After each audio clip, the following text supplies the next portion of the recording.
Hi, I'm Dave. Welcome to the channel. This week, I've got my first slot-it car.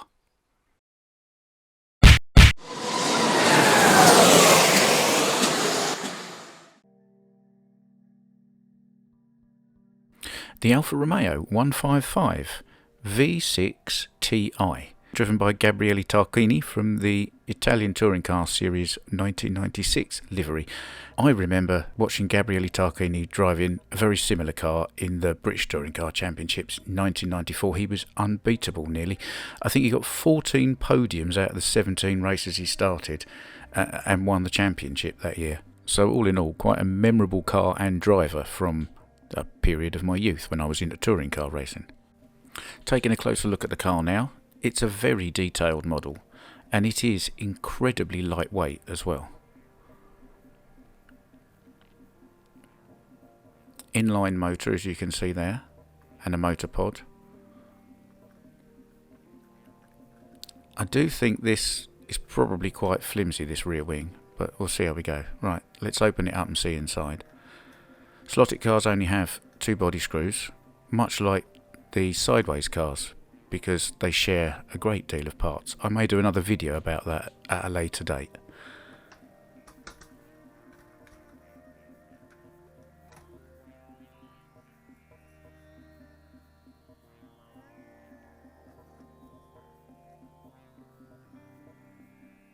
Inside you'll see Slot-it use a plug between the braid pickup and the motor. This will come in handy in a little while.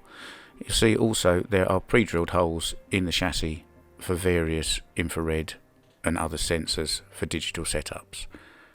We are going to install Slot-it's own digital Carrera chip. This should be a relatively easy process.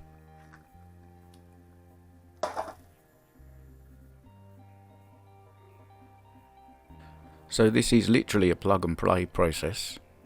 The two plugs on the chip plug in to where the plugs are on the lead in the car.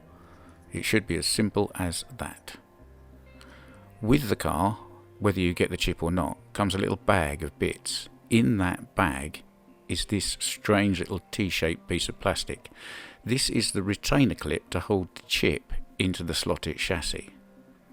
More about this in a minute. Also in that bag are two very tiny grub screws. Now, if you've seen my previous videos, you'll know I'm not a big fan of tiny grub screws. And of course, to go with that, the obligatory tiny Allen key. Now, when you're pulling these apart, hold the plug, don't hold the wires, because you might pull the wires out of the plugs.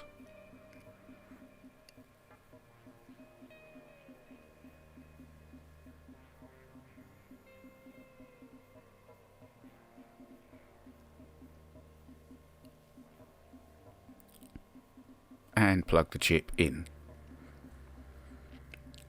And that's it for that bit. There's no soldering, there's none of that. That's easy. Now we have to locate the chip in the car. Now on the chassis you'll find a little tiny upstand plastic peg. And on the chip there is a very tiny hole, and the idea is to locate the hole over the peg, and that will hold the chip in the right place so that the sensor pokes out the hole in the bottom of the car and works on the Carrera track.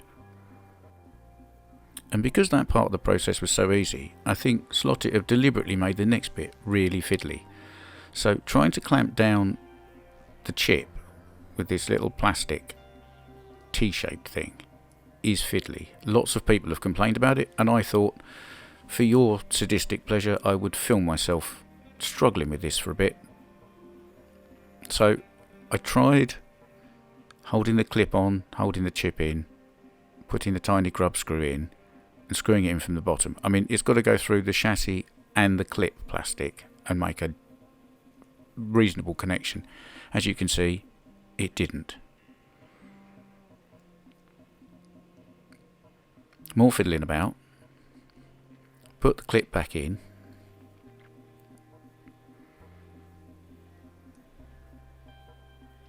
And so this time I tried it from the top.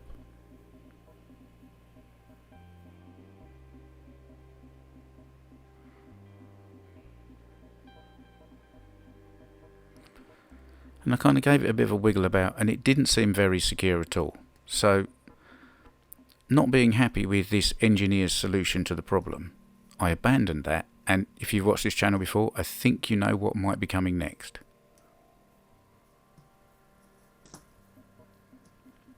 Blob of blue tack. So, enough of the engineer's solution, we'll use a mechanic solution. Warm the blue tack up, stick it on the bottom of the chip, make sure it doesn't go over the infrared LED.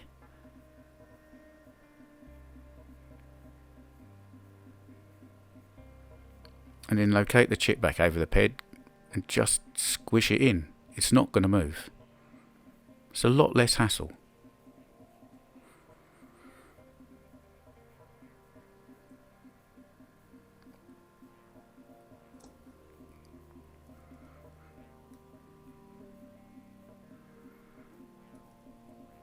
You can see the LED is aligned with the hole in the bottom of the chassis.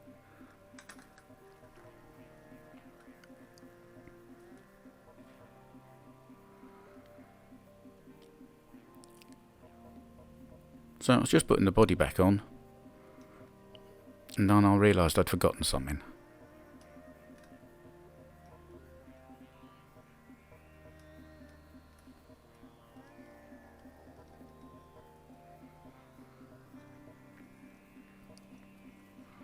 Flat blade end of my screwdriver, and we'll just pop the magnet out of there.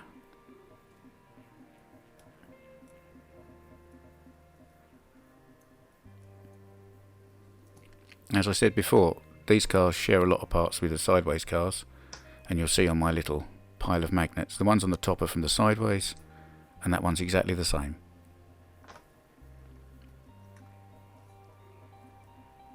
Right, now we can get to putting the body back on the car.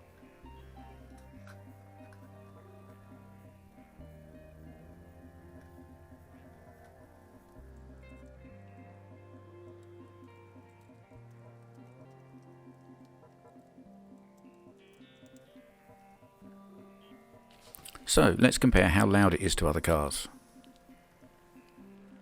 Remember our dear old friend, the Revo Slot Escort? Noisiest car there is at the moment. Here's Mr. Average, sideways BMW. And here's the Slotted Alfa. Listen.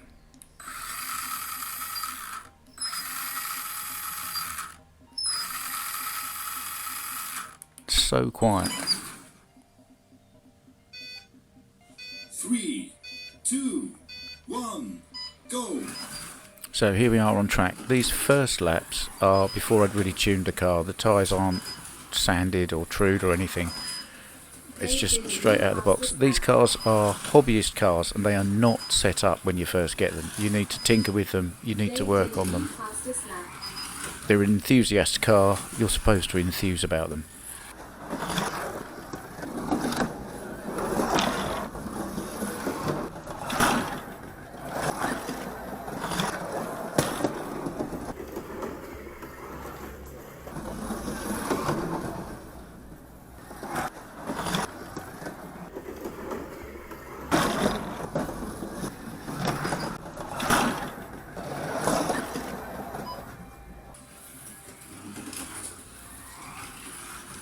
And thanks to the magic of editing, these ones towards the end are better laps because the car was better tuned. I did manage to get some reasonably good laps out of it. The car does not like going sideways at all.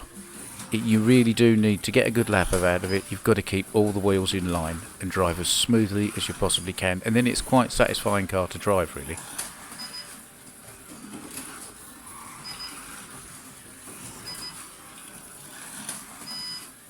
Dave did a new fastest lap.